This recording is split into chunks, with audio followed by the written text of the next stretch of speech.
Hey, welcome back. So we're going to do tangent planes. In Calc 1, you did tangent lines. So maybe you had a picture like this, and you have a tangent line attached to it right there. Now we'll have a surface of some sort with a tangent plane attached to it. So um, I'm drawing it like this. Maybe the tangent plane is attached right here at the bottom. Okay, so we want to figure out a formula for that tangent plane. Um, to do that, let's first recall just how the formula for a plane. Okay, so anyways, here we are in tangent plane. And the normal lines are pretty much the same thing, except you create equation of a parametric equation of a line based off of some of the information we're going to be getting from the tangent plane. Okay, so anyways, tangent plane.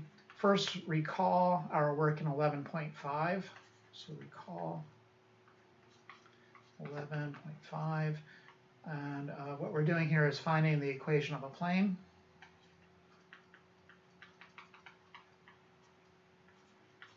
Okay. So in order to find the equation of a plane, we needed a normal vector. So for example, in this problem, what they did was give you a couple points that are in the plane.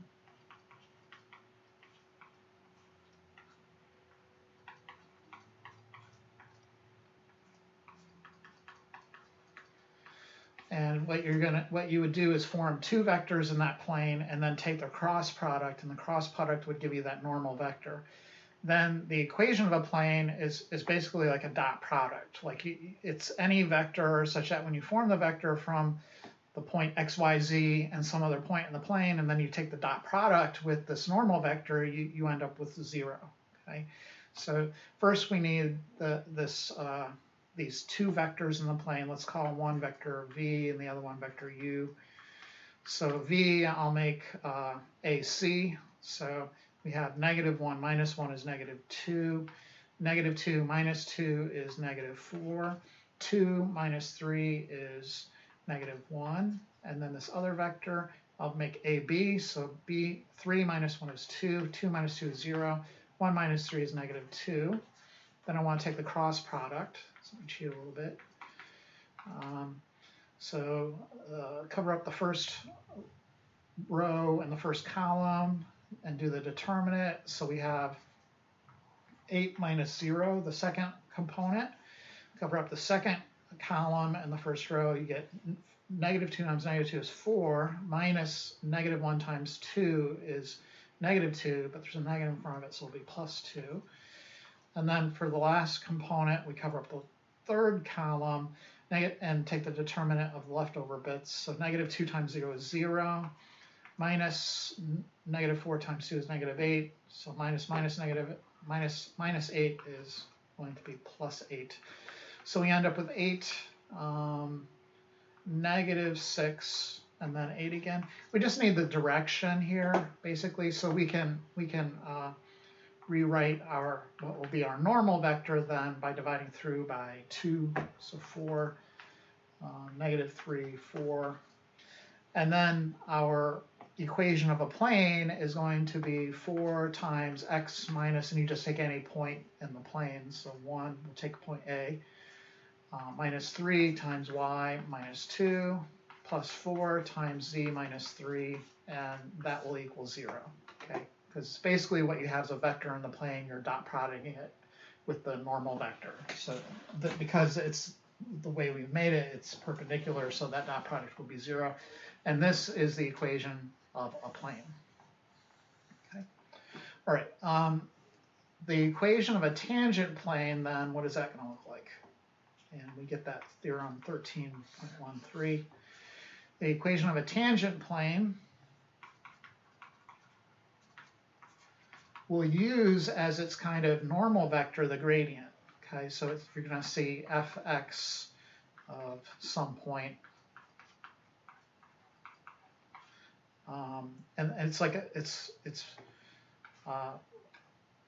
times x minus x sub 0. So here's the gradient, the first component of the gradient, and then plus the second component of the gradient.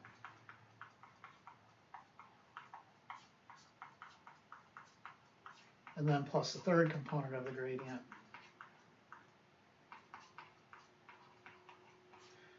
times z minus z0, then it equals 0.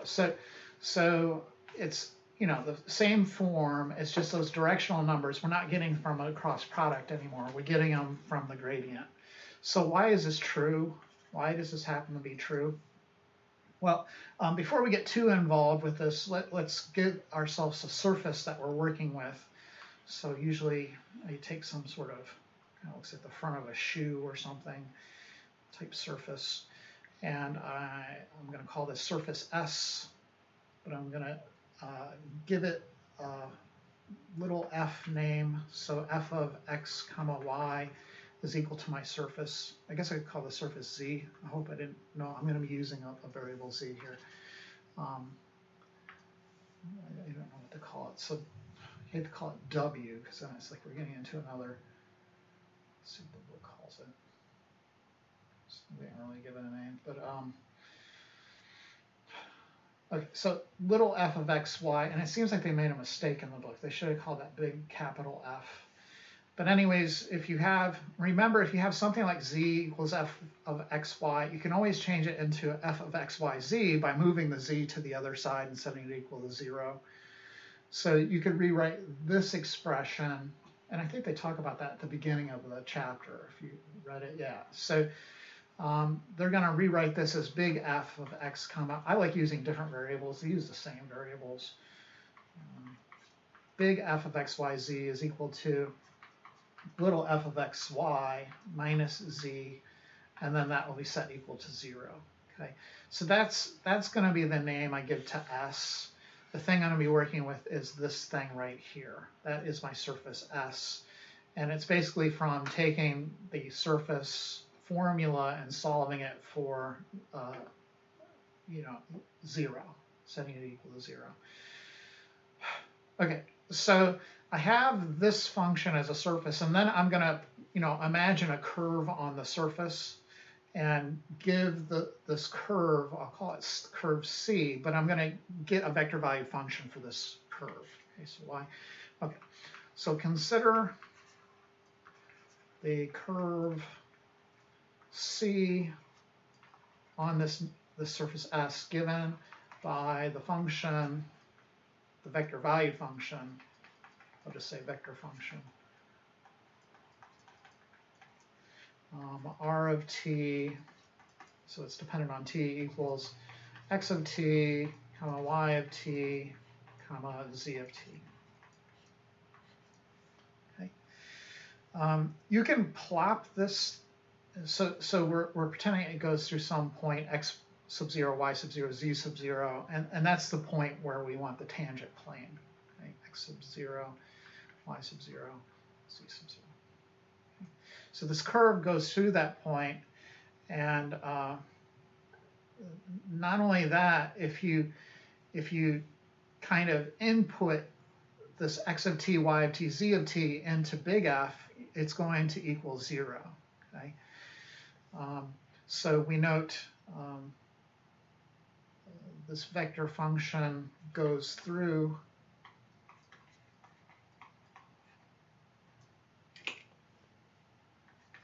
the point x sub 0, y sub 0, z sub 0.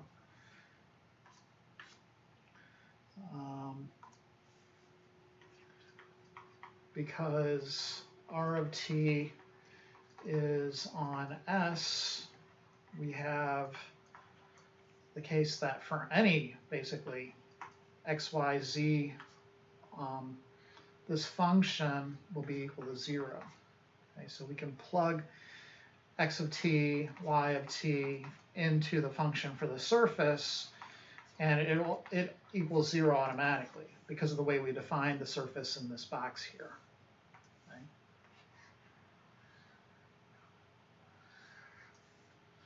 Okay, we can then differentiate that expression. Okay, we can differentiate f with respect to t.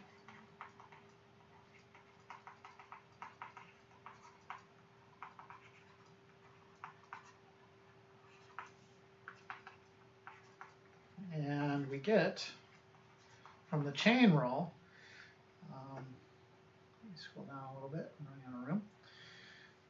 you get from the chain rule the derivative of f with respect to t equals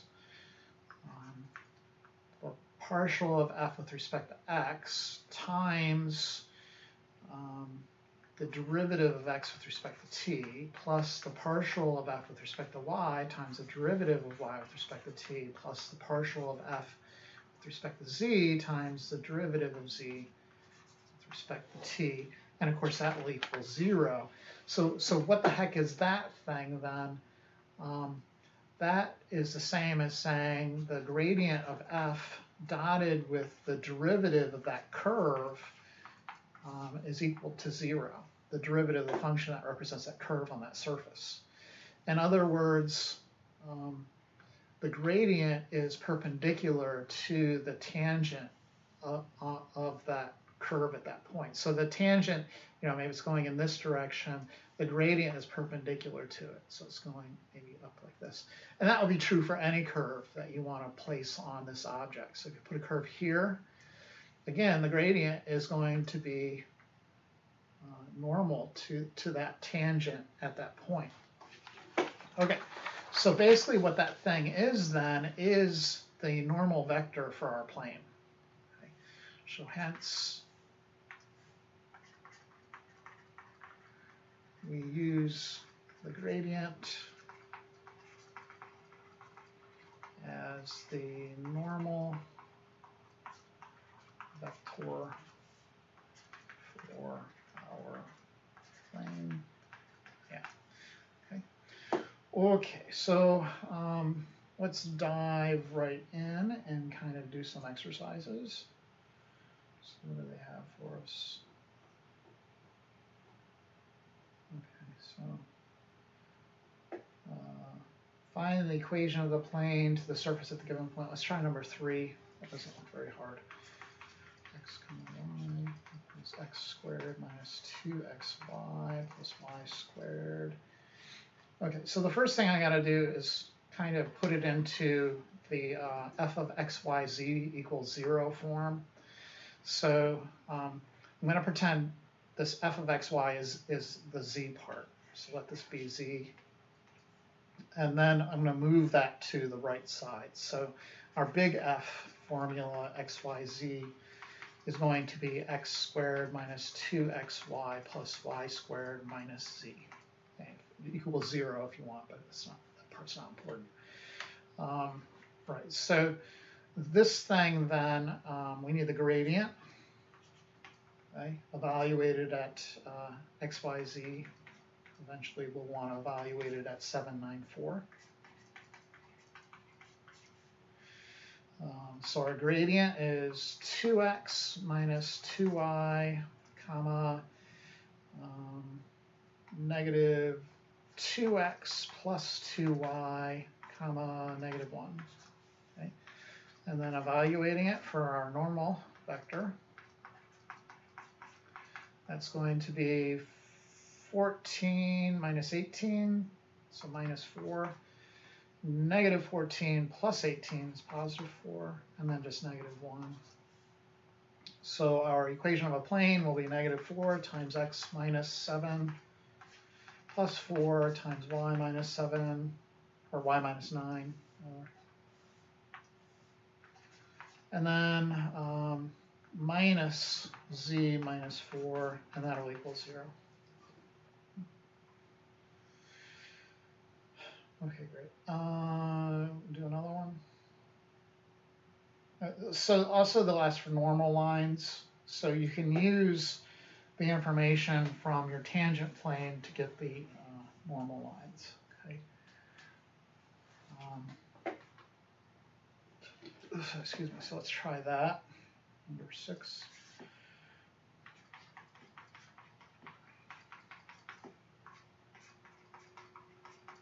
We'll make this one the video quiz. I'll write that down in my notes. This is problem number 3 in video quiz set number 5.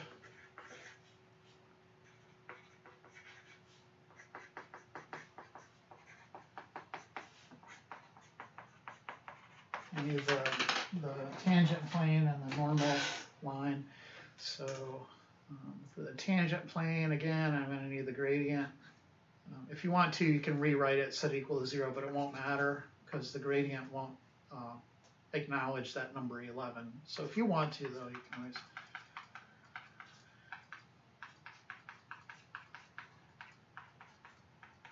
Like that, if you want. Okay, so anyways, the gradient of f, just abstractly first, is going to be 1, 1, 1. Okay, right. At 4, 4, 3, it's still going to be 1, 1, 1. So we got it. So our equation of a plane will be x minus 4 plus 1 times y minus 4 plus 1 times z minus 3. Okay. Then we need the normal line. And for the normal line, you could just use the gradient as the direction. They want symmetric equations. Maybe sometimes they ask for the parametric form, but they want the symmetric. Okay. So, right, our directional vector, I guess call it u, is going to be 1, 1, 1. So our, in parametric form, it would be x equals 4 plus t, and then y equals 4 plus t, and then z equals 3 plus t. So you just attach the 1 to the t, right? It's 1 times t. And the 4, 4, 3 just comes from the original point where our tangent plane is sitting. Okay, and then for these symmetric equations, solve for t. So we get x minus 4, t equals y minus 4, and then t equals z minus 3, and set those equal to each other. And those are the equations you see there. Finding tangent lines at intersections of curves. Visually, what's going on is you have basically just a curve from the intersect of two surfaces. Okay, so let's find that picture right here. Okay, so we have this cone type thing in an ellipsoid, and then they intersect in a circle here. We want to find a normal line to that curve, or a tangent line to that curve. Let's see what they say they want. Find a set of parametric equations for the tangent line to the curve of the intersection of the surfaces. Yeah, so it's this, basically this tangent line that we're after. In order to pick that, in order to get that thing, what you're going to do is find the normal line for, or the normal vector to the surface at that point for both surfaces, and then take the cross product, and that will give you that tangent line right there. Okay. So really quick, like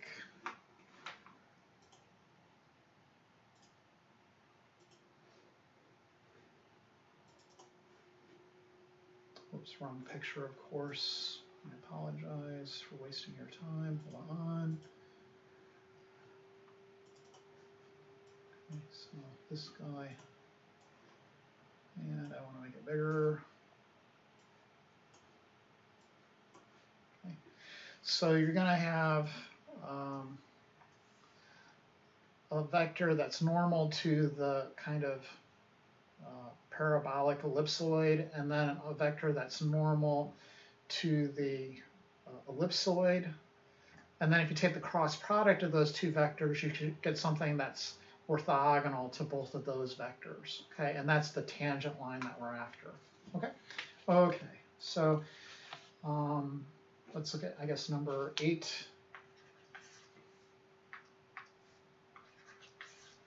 And we have x equal, or whoops, z equals x squared plus y squared. Z equals 16 minus y at the point 4, negative 1, 17. Okay. So I basically just need the gradients of both of these. You can rewrite them if you want as x squared minus x squared plus y squared minus z is 0, and the other one 16 minus y minus z is 0. So the gradient of this guy is going to be 2x, 2y, negative 1. The gradient of the other guy, call it g, is going to be 0, negative 1, negative 1. Okay. Then evaluating at that point for negative 117, the f gradient is going to be 8, negative 2, negative 1. And I want to cross product that with the other vector, 0, negative 1, negative 1. Okay. Okay. So covering up the first column and first row, giving the determinant, so that'd be 2 minus 1, which is 1. And then negative, covering up the second column, I get negative 8 minus 0. And then the third guy, coming out the third column, negative 8 minus 0, so negative 8. So I get 1, 8, negative 8. Then I need to form the equation of a line going in that direction. So I have as parametric equations x equals, and now I use my point above there, so 4, and then use the normal vector that I created as the a, b, and c values on my t's, right? So the first one, plus t, and then y equals negative 1 plus 8t, and then z equals 17 minus 8t. Okay. There's more than one answer, clearly. When I first did it, I used negative 1, negative 8, positive 8 as my direction. Okay. But this is the same vector, it's just it'll be traced in a different direction. Okay. Is that about it? Angles of inclination. It's probably one of the last things we need to kind of deal with. So section, let's move to section 2 already. Section 1, section 2, angle of inclination. And this is with respect to the xy plane. So you'll have some plane floating around in three-dimensional space, like this.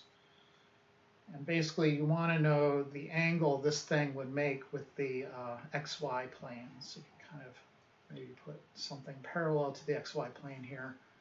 And we're looking for the angle right here between these two guys. Okay. The angle between those guys is going to be the same as the angle between the normal vectors. So this first plane will have a normal vector going straight up. And because it's parallel to the xy plane, that normal vector that's now cutting through this other vector, I'll say n1, or maybe let's call it n2 because I think the book is going to call the other one n1. Or no, they just call it k.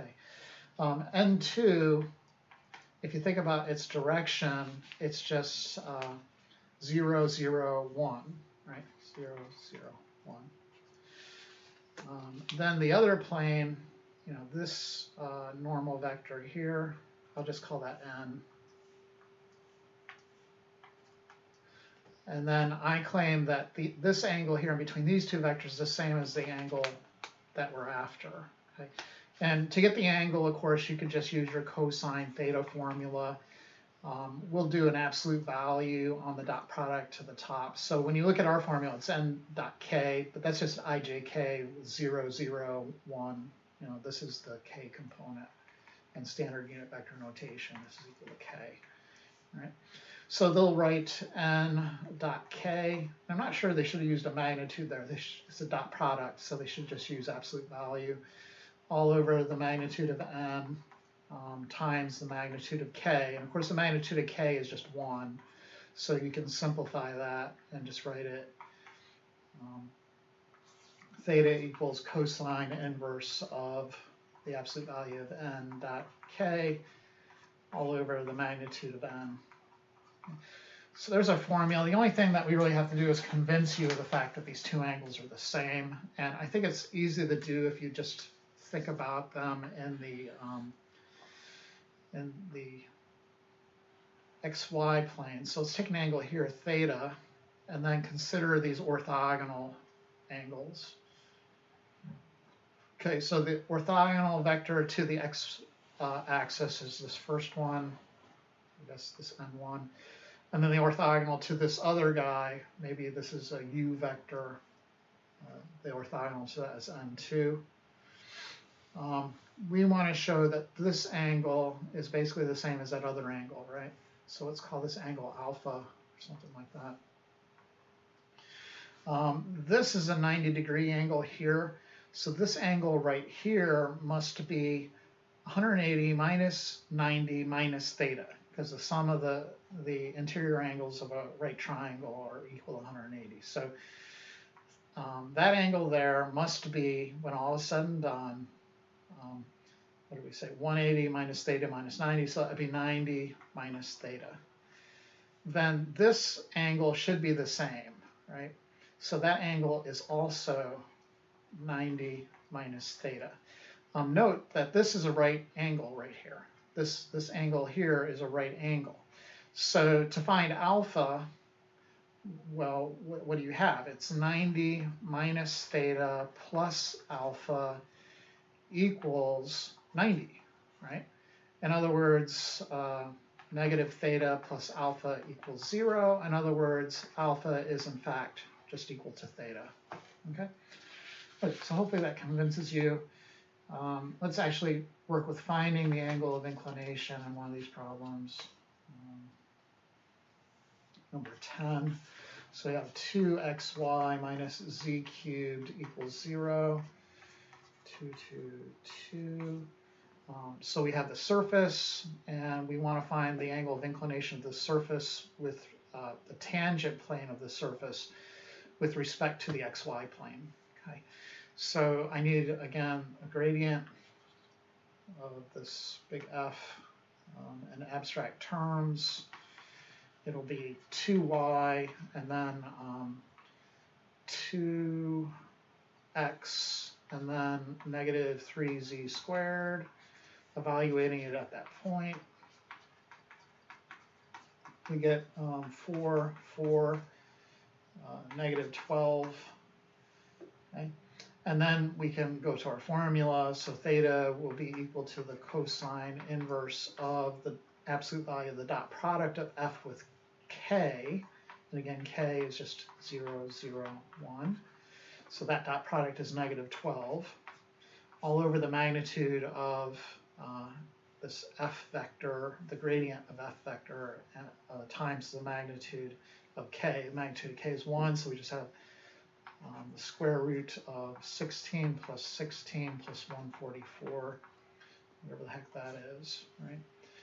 So go to your calculator.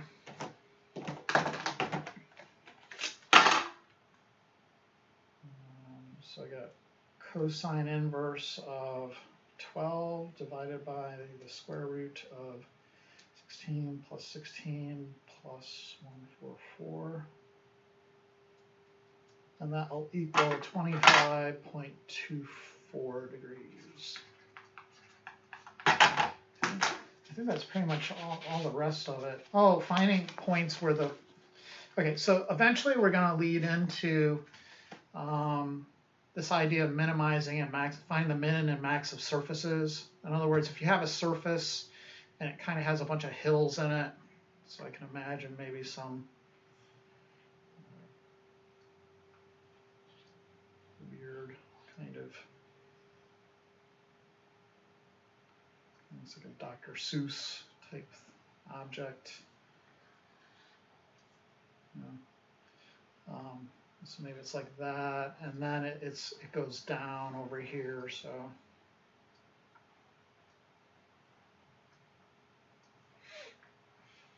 okay, so you have some weird surface like this.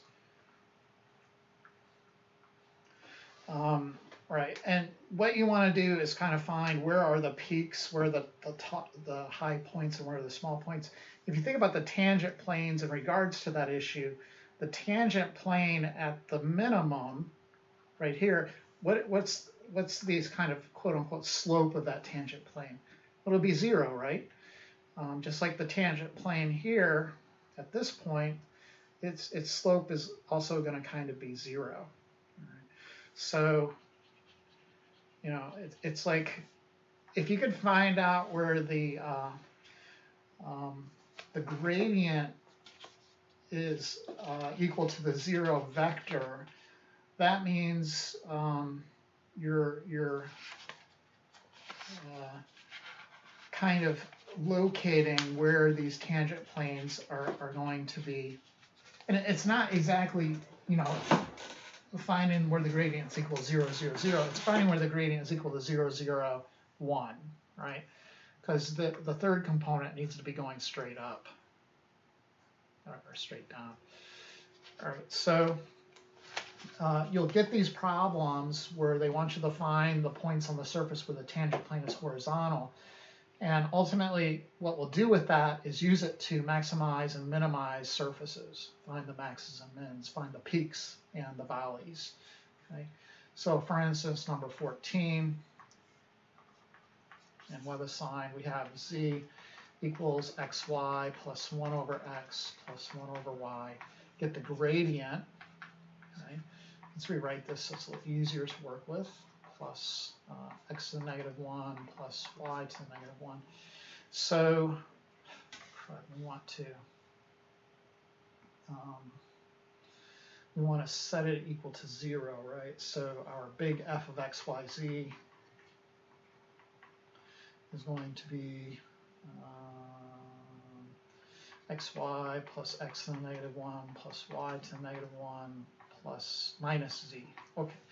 So the gradient of f is going to be partial with respect to x, so you get y minus 1 over x squared. Partial with respect to y, you get x minus 1 over y squared, and the partial with respect to z is just negative 1. So you know, if the vector's pointing straight up or pointing straight down, that's kind of the good places we want. So we just want to take these guys and set them equal to 0. And that will tell us where those tangent planes are horizontal. Right?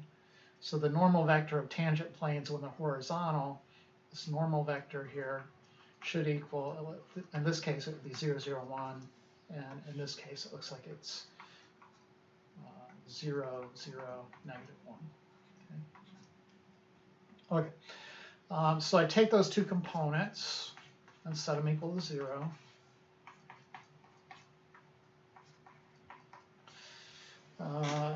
You can solve these are nonlinear systems of equations. There are restrictions, so x can't be 0, y can't be 0. Let's go ahead and solve by multiplying through by y squared. So I get xy squared equals, or rather xy squared minus 1 equals 0. I guess I didn't really need to do that, but let's let's solve for x squared, maybe. Yeah, sure. So xy squared equals 1, and then I know I should have just moved the 1 over y squared to the other side and then square both sides. Okay, and then I'm going to substitute this into here. So I get y minus 1 all over y, 1 over y to the 4th. Okay. And then that equals 0. Taking reciprocals, this would be y minus y to the 4th equals 0. I can factor out a y, so I get 1 minus y cubed equals 0. And then it looks like y equals 0, which is a restricted value, so I can't use that. But then 1 minus y cubed equals 0, I can get something from there. So y is equal, after I do cube roots, y is equal to 1. So then I got to get my x value. So plugging 1 into the other equation, I get 1 minus, or x rather, minus 1 over 1 equals 0. So x also equals 1. So it looks like our point is 1, 1 something. I need an ordered triple. So you plug 1 back into the original fxyz function here. So f of 1, 1, 1 is equal to 1 times 1, which is 1, plus 1 to the negative 1, which is 1, plus 1 to the negative 1, which is 1, and then minus z, which we don't know. So, okay, so we need this formula then, rather, sorry. So z equals 1 plus 1 plus 1, which is 3. Okay, sorry about that. So it's 1, 1, 3. That's the only point where the tangent line is horizontal. And like I said, this is leading into maximizing and minimizing, which you kind of already did in Calc 1 with critical values. So we'll need to kind of develop critical numbers now in this new setting and yeah, determine where the horizontal planes are so we can maximize and minimize functions in two variables. Okay. Okay, I think that's about it. My voice is running out of steam, so I'm just going to leave it at that. I think you'll be able to get through the homework. Okay, so thank you for watching as usual, and excuse me, I'll see you next time.